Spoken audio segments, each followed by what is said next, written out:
LLB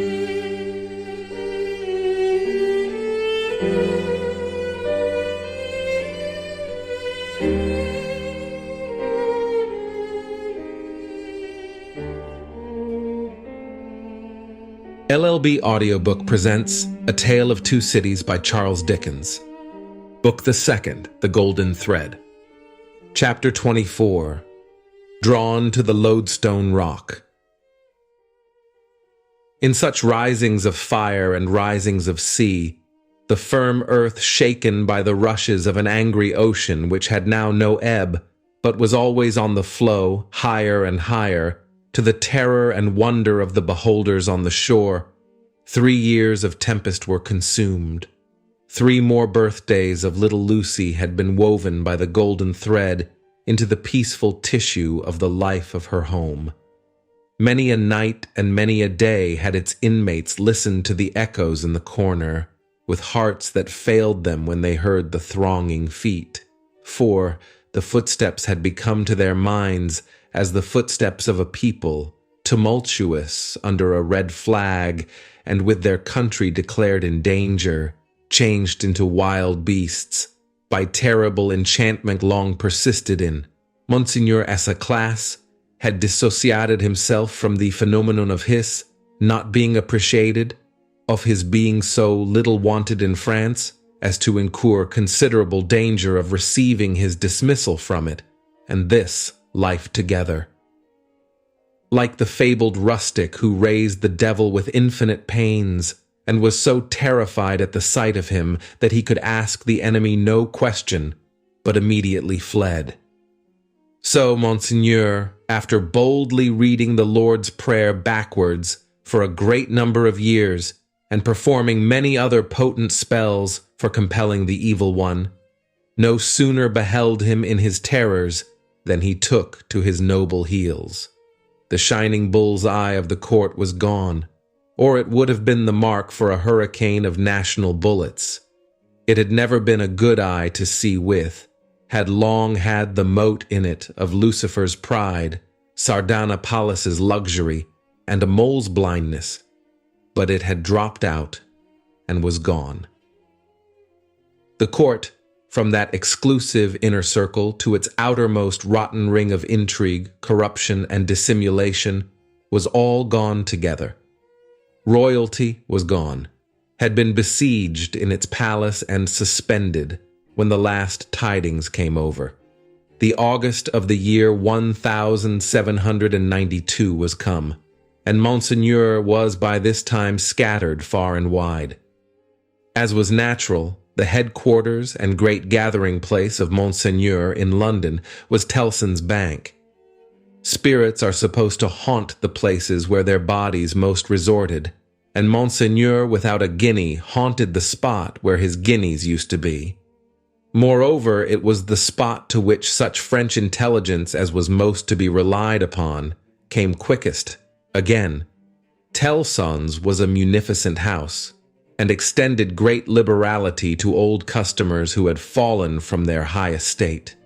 Again, those nobles who had seen the coming storm in time, and anticipating plunder or confiscation, had made provident remittances to Tellson's, were always to be heard of there by their needy brethren. To which it must be added that every newcomer from France reported himself and his tidings at Tellson's, almost as a matter of course. For such variety of reasons, Tellson's was at that time, as to French intelligence, a kind of high exchange, and this was so well known to the public, and the inquiries made, there were in consequence so numerous, that Tellson sometimes wrote the latest news out in a line or so, and posted it in the bank windows, for all who ran through Temple Bar to read. On a steaming, misty afternoon, Mr. Lorry sat at his desk, and Charles Darnay stood leaning on it, talking with him in a low voice. The penitential den once set apart for interviews with the House was now the news exchange, and was filled to overflowing.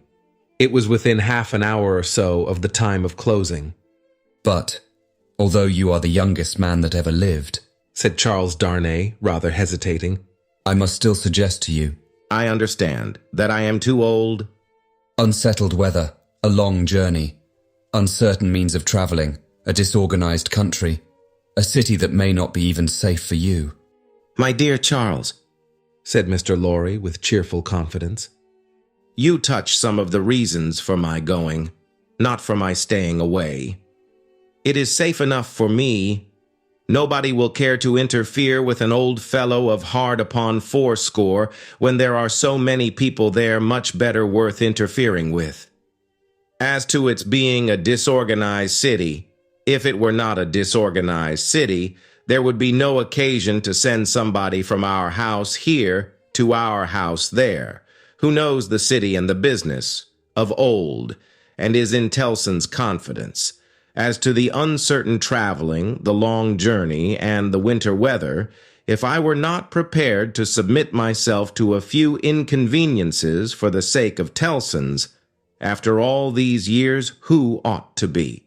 I wish I were going myself, said Charles Darnay somewhat restlessly, and like one thinking aloud. Indeed, you are a pretty fellow to object and advise, exclaimed Mr. Lorry. You wish you were going yourself? And you a Frenchman born, you are a wise counselor. My dear Mr. Lorry, it is because I am a Frenchman born that the thought, which I did not mean to utter here, however, has passed through my mind often. One cannot help thinking, having had some sympathy for the miserable people, and having abandoned something to them. He spoke here in his former thoughtful manner. That one might be listened to, and might have the power to persuade to some restraint. Only last night, after you had left us, when I was talking to Lucie. When you were talking to Lucie? Mr. Lorry repeated. Yes, I wonder you are not ashamed to mention the name of Lucie, wishing you were going to France at this time of day. However, I am not going, said Charles Darnay with a smile. It is more to the purpose that you say you are. And I am in plain reality. The truth is, my dear Charles. Mr. Lorry glanced at the distant house and lowered his voice. You can have no conception of the difficulty with which our business is transacted, and of the peril in which our books and papers over yonder are involved. The Lord above knows what the compromising consequences would be to numbers of people if some of our documents were seized or destroyed, and they might be at any time, you know, for who can say that Paris is not set afire today or sacked tomorrow? Now, a judicious selection from these with the least possible delay, and the burying of them, or otherwise getting of them out of harm's way, is within the power, without loss of precious time, of scarcely anyone but myself, if anyone. And shall I hang back, when Tellson's knows this and says this, Tellson's, whose bread I have eaten these 60 years, because I am a little stiff about the joints? Why, I am a boy, sir, to half a dozen old codgers here. How I admire the gallantry of your youthful spirit, Mr. Lorry. Tut! Nonsense, sir!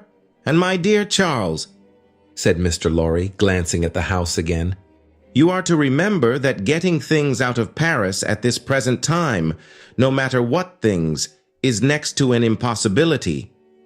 Papers and precious matters were this very day brought to us here. I speak in strict confidence.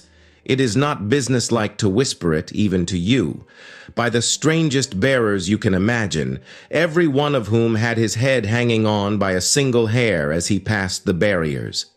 At another time our parcels would come and go as easily as in businesslike old England, but now everything is stopped. And do you really go tonight? I really go tonight, for the case has become too pressing to admit of delay. And you take no one with you? All sorts of people have been proposed to me, but I will have nothing to say to any of them. I intend to take Jerry. Jerry has been my bodyguard on Sunday nights for a long time past, and I am used to him. Nobody will suspect Jerry of being anything but an English bulldog, or of having any design in his head but to fly at anybody who touches his master. I must say again that I heartily admire your gallantry and youthfulness. I must say again, nonsense, nonsense. When I have executed this little commission, I shall, perhaps, accept Tellson's proposal to retire and live at my ease. Time enough, then, to think about growing old." This dialogue had taken place at Mr. Lorry's usual desk, with Monseigneur swarming within a yard or two of it, boastful of what he would do to avenge himself on the rascal people before long. It was too much the way of Monseigneur under his reverses as a refugee, and it was much too much the way of native British orthodoxy to talk of this terrible revolution as if it were the only harvest ever known under the skies that had not been sown, as if nothing had ever been done, or omitted to be done, that had led to it, as if observers of the wretched millions in France and of the misused and perverted resources that should have made them prosperous had not seen it inevitably coming years before, and had not in plain words recorded what they saw. Such vaporing, combined with the extravagant plots of Monseigneur for the restoration of a state of things that had utterly exhausted itself and worn out heaven and earth as well as itself, was hard to be endured without some remonstrance by any sane man who knew the truth. And it was such vaporing all about his ears, like a troublesome confusion of blood in his own head, added to a latent uneasiness in his mind, which had already made Charles Darnay restless, and which still kept him so.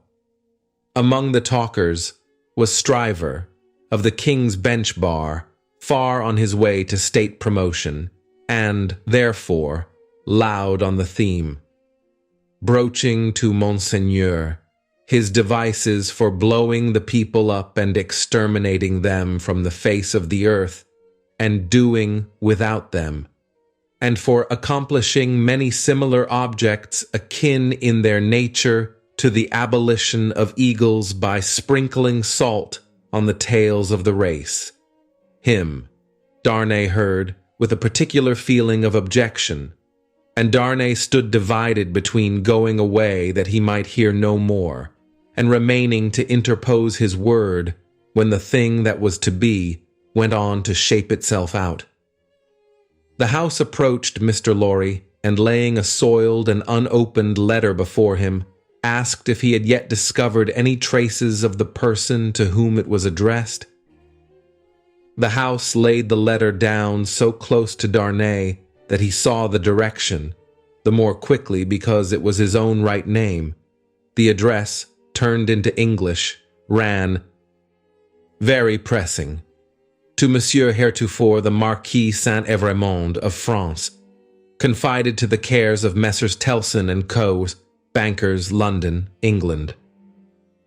On the marriage morning, Dr. Manette had made it his one urgent and express request to Charles Darnay that the secret of this name should be, unless he, the doctor, dissolved the obligation, kept inviolate between them. Nobody else knew it to be his name. His own wife had no suspicion of the fact. Mr. Lorry could have none. "No," said Mr. Lorry in reply to the house. "I have referred it, I think, to everybody now here, and no one can tell me where this gentleman is to be found." The hands of the clock verging upon the hour of closing the bank, there was a general set of the current of talkers past Mr. Lorry's desk. He held the letter out inquiringly, and Monseigneur looked at it in the person of this plotting and indignant refugee, and Monseigneur looked at it in the person of that plotting and indignant refugee, and this, that, and the other, all had something disparaging to say, in French or in English, concerning the Marquis who was not to be found. Nephew, I believe, but in any case degenerate successor, of the polished Marquis who was murdered, said one. Happy to say, I never knew him. A craven who abandoned his post, said another. This Monseigneur had been got out of Paris, legs uppermost and half suffocated, in a load of hay, some years ago. Infected with the new doctrines, said a third, eyeing the direction through his glass in passing. Set himself in opposition to the last Marquis, abandoned the estates when he inherited them, and left them to the ruffian herd. They will recompense him now, I hope, as he deserves." "Hey," cried the blatant Stryver. "did he though? Is that the sort of fellow? Let us look at his infamous name, D in the fellow." Darnay, unable to restrain himself any longer, touched Mr. Stryver on the shoulder and said, "I know the fellow." "Do you, by Jupiter?" said Stryver. "I am sorry for it." "Why?" "Why, Mr. Darnay? Do you hear what he did? Don't ask why in these times." "But I do ask why." "Then I tell you again, Mr. Darnay, I am sorry for it. I am sorry to hear you putting any such extraordinary questions. Here is a fellow who, infected by the most pestilent and blasphemous code of devilry that ever was known, abandoned his property to the vilest scum of the earth that ever did murder by wholesale. And you ask me why I am sorry that a man who instructs youth knows him. Well, but I'll answer you. I am sorry because I believe there is contamination in such a scoundrel. That's why." Mindful of the secret, Darnay with great difficulty checked himself and said, "You may not understand the gentleman." "I understand how to put you in a corner, Mr. Darnay, said Bully Stryver. and I'll do it. If this fellow is a gentleman, I don't understand him. You may tell him so, with my compliments. You may also tell him, from me, that after abandoning his worldly goods and position to this butcherly mob, I wonder he is not at the head of them. But no, gentlemen," said Stryver, looking all round and snapping his fingers. "I know something of human nature, and I tell you that you'll never find a fellow like this fellow, trusting himself to the mercies of such precious protégés. No, gentlemen, he'll always show 'em a clean pair of heels very early in the scuffle, and sneak away." With those words, and a final snap of his fingers, Mr. Stryver shouldered himself into Fleet Street amidst the general approbation of his hearers.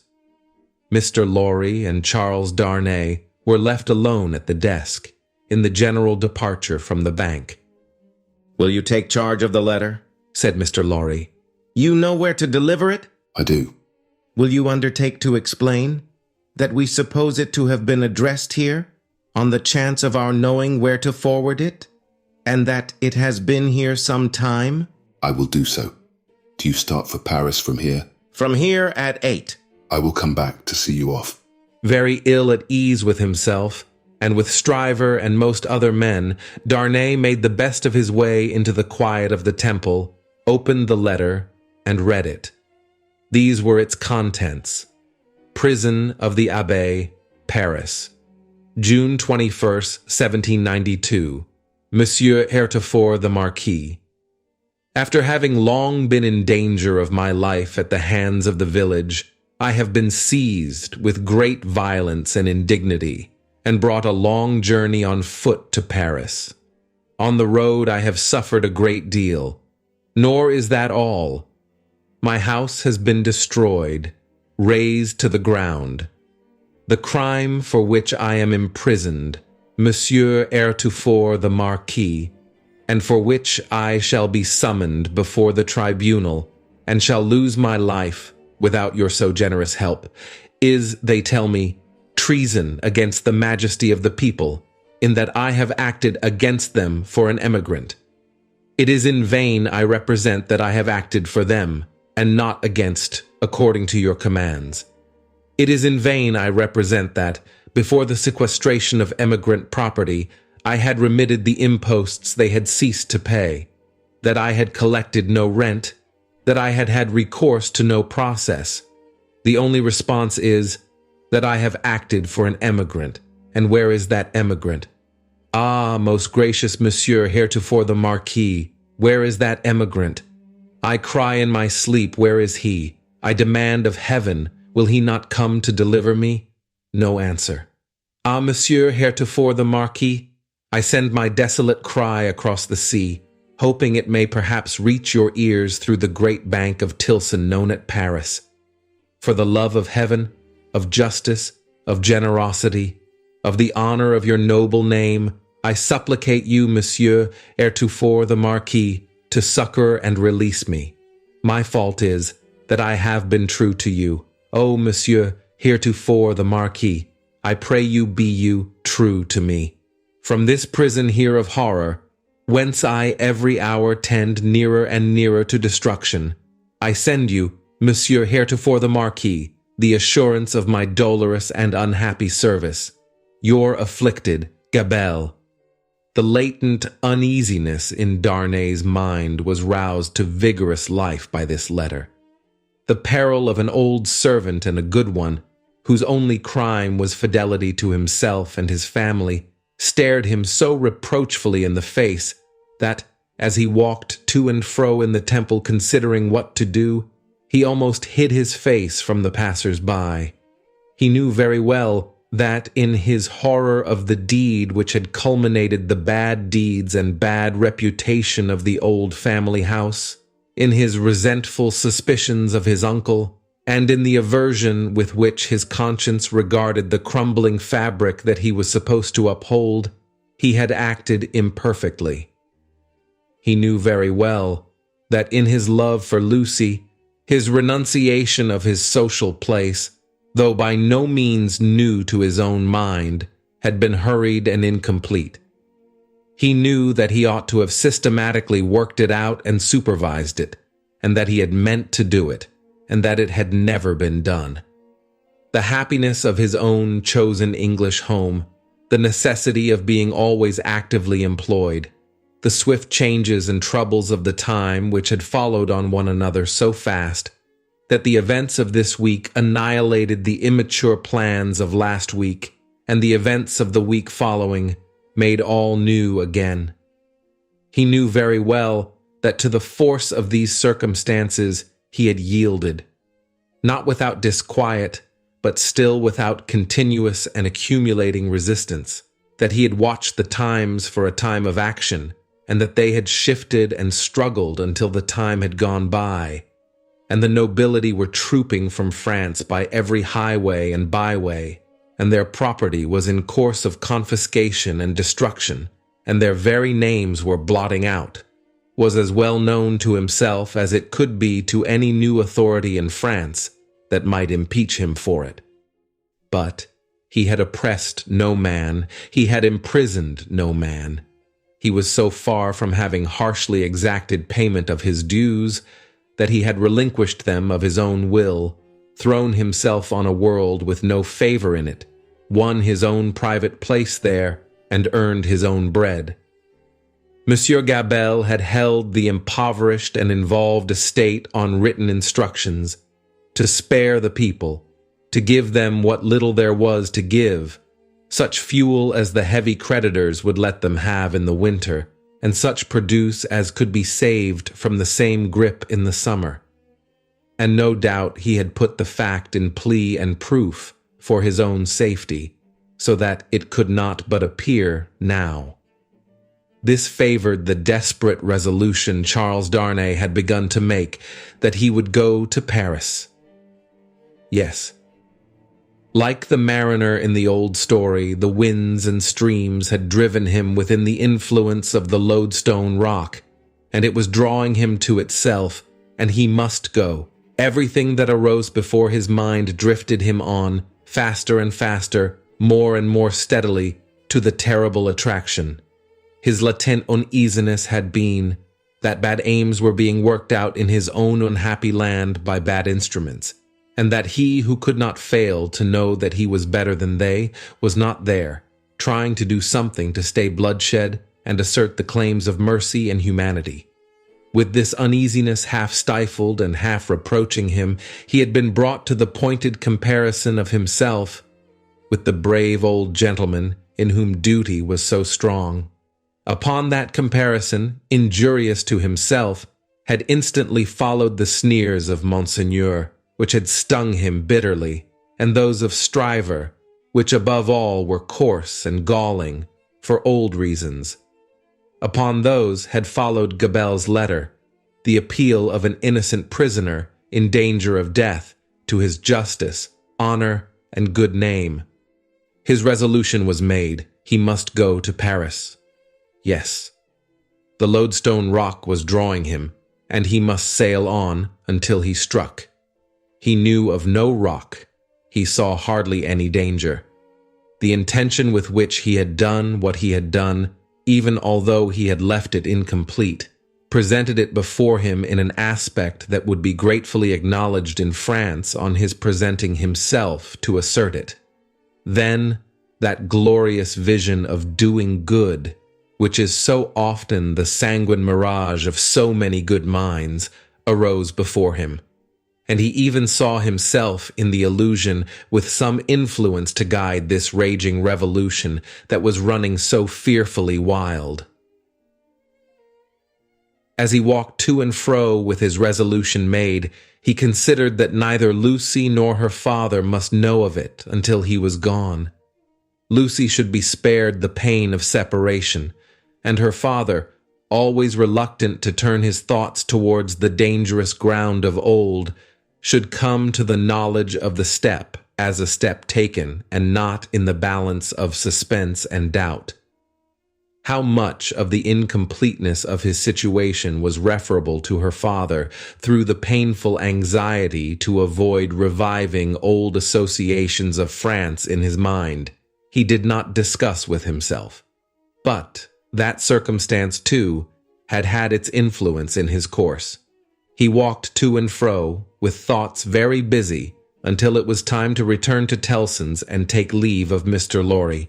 As soon as he arrived in Paris, he would present himself to this old friend, but he must say nothing of his intention now. A carriage with post-horses was ready at the bank door, and Jerry was booted and equipped. "I have delivered that letter," said Charles Darnay to Mr. Lorry.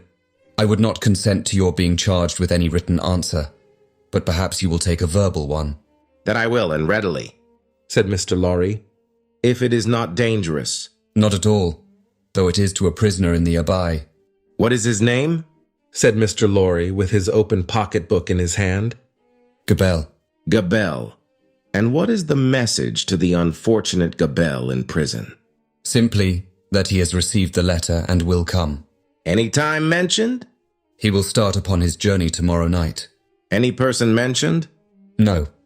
He helped Mr. Lorry to wrap himself in a number of coats and cloaks, and went out with him from the warm atmosphere of the old bank into the misty air of Fleet Street.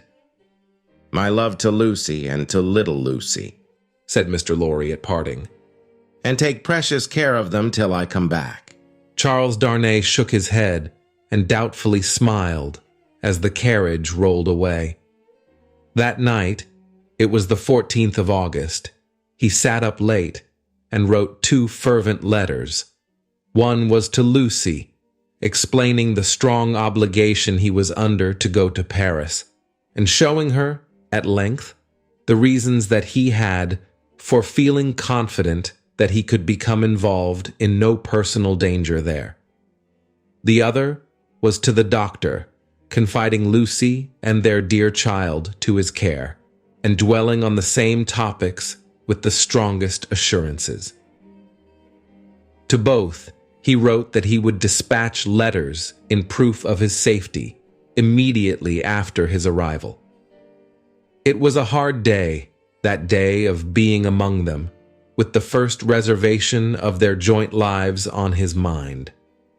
It was a hard matter to preserve the innocent deceit of which they were profoundly unsuspicious. But an affectionate glance at his wife, so happy and busy, made him resolute not to tell her what impended. He had been half moved to do it, so strange it was to him to act in anything without her quiet aid. And the day passed quickly. Early in the evening he embraced her, and her scarcely less dear namesake, pretending that he would return by and by. An imaginary engagement took him out, and he had secreted a valise of clothes ready, and so he emerged into the heavy mist of the heavy streets with a heavier heart. The unseen force was drawing him fast to itself now, and all the tides and winds were setting straight and strong towards it. He left his 2 letters with a trusty porter to be delivered half an hour before midnight, and no sooner, took horse for Dover and began his journey. For the love of heaven, of justice, of generosity, of the honor of your noble name, was the poor prisoner's cry, with which he strengthened his sinking heart as he left all that was dear on earth behind him and floated away for the Loadstone Rock. The end of the second book.